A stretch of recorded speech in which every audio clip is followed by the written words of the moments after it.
Welcome. $8 million.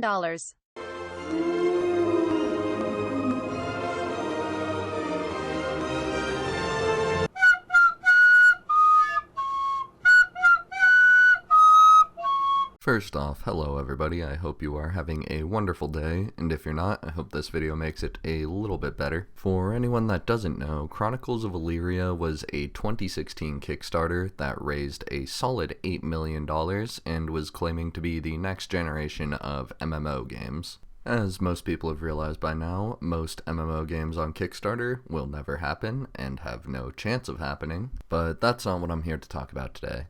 Today, we're here to talk about the return of Chronicles of Elyria, weirdly enough. And yes, the website I've been going through in the background this entire time is still the exact same website as before. They have footage of their, I guess you could call it old game, since the new one is nothing to do with it.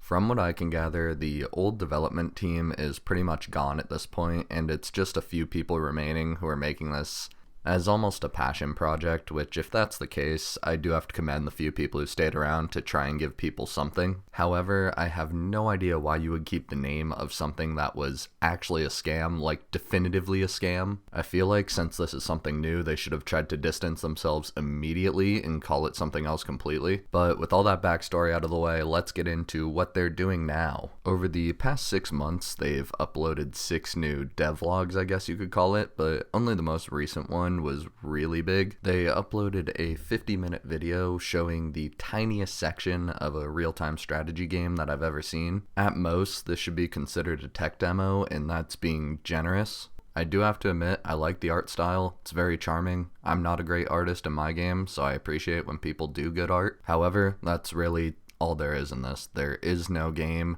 This 50-minute tech demo should have been 5 to 10 minutes at most. They go over the most mundane and boring stuff for the entire time. And the really sad part is these guys have their comments and likes disabled, so they have given up on the community at this point. They're just trying to do something they want to do, and they don't care about community feedback. I could be mistaken, but I don't think they ever talk or show anything about this being multiplayer, which is always the hardest part of these games. So until you see that, I would have zero faith in a project like this. And for all I know, this return might be only single player. I don't think they've said anything about that. A bit of an odd choice to me, but from this very long development video, they seem to be focusing more on a world building in an RTS, which is very strange.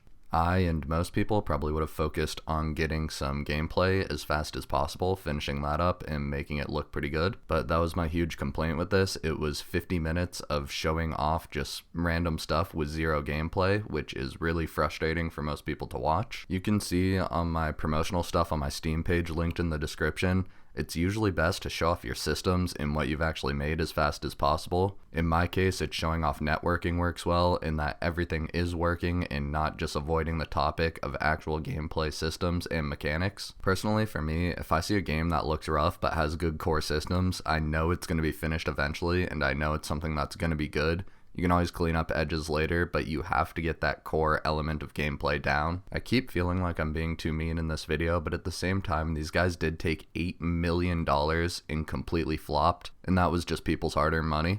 At the end of the day, I can't trust anything this studio puts out at this point with their track history. I don't know why they didn't just pack up and call it something completely different, start a new project, start fresh. It's a really odd choice to me to continue under the name of a scam. The fact that they still have all the promotional material of their original game, which is a completely different style, by the way, if you didn't notice, was supposed to be a third-person MMO, not a real-time strategy game. It's just a very odd situation that I wanted to let you guys in on. And as always, if a competent game does come out of this, I'm willing to apologize and be the bigger person and give them credit for that. I want to see good games succeed more than anyone else. I'm an indie developer, so it feels great when people in this line of work can actually get something out there and become popular. But I also want to crush these scams before they become too big. This one, fortunately, is already dead and everyone knows it's a scam, so if something comes out of it, it would be a miracle more than anything else. Hope you guys have a wonderful rest of your day. If you want to make my day, wishlist my game on Steam. It's completely free on release, and it's supported by cosmetics in-game. I'll be dropping a trailer in the next few days for the release, as I'm just cleaning up a few final things. Thanks for spending your time on this video, and I'll talk to you guys in the next one.